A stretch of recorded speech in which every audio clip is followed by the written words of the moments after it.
प्रधानमंत्री नरेंद्र मोदी की अपील का असर भारतीयों की फॉरेन ट्रिप्स पर अब दिखने लगा है। जी हां, भारतीय रिजर्व बैंक के ताजा आंकड़े कुछ ऐसा ही इशारा कर रहे हैं। आंकड़े बताते हैं कि विदेश यात्रा पर भारतीयों का खर्च लगातार घट रहा है और मार्च 2026 में ये कई महीनों के निचले स्तर पर भी पहुंच गया।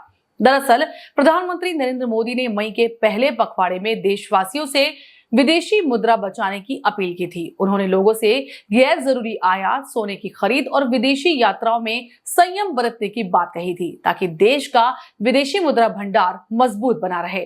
दिलचस्प बात तो यह है कि आरबीआई के आंकड़े दिखाते हैं कि भारतीयों ने पीएम मोदी की अपील से पहले ही विदेश यात्रा पर खर्च कम करना शुरू कर दिया। आरबीआई के मुताबिक मार्च 2026 में भारतीयों ने विदेश यात्रा पर सिर्फ 1.9 अरब डॉलर खर्च किए। फरवरी में यह आंकड़ा 1.30 अरब डॉलर था, जबकि जनवरी में विदेश यात्रा पर खर्च 1.65 अरब डॉलर तक पहुंच गया था। यानी सिर्फ 2 महीनों में विदेश यात्रा पर खर्च करीब 56 करोड़ डॉलर खर्च घट गया। आरबीआई के लिबरलाइज्ड रेमिटेंस स्कीम यानी कि एलआरएस डेटा में विदेशी ट्रिप्स पर घटती बुकिंग और नियंत्रित खर्च का असर साफ दिखने लगा है। विदेश में पढ़ाई से जुड़े खर्च में भी नरमी देखने को मिली है। मार्च में विदेश में अध्ययन श्रेणी के तहत खर्च घटकर 15.17 करोड़ डॉलर रह गया। जनवरी में यही आंकड़ा 26.74 करोड़ डॉलर था।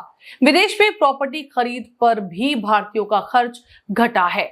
विशेषज्ञ बताते हैं कि इसके पीछे कई वजह है। पहली वजह पश्चिम एशिया तनाव और वैश्विक अनिश्चितता है, जिससे लोग महंगी विदेशी यात्राओं से बचने लगे हैं।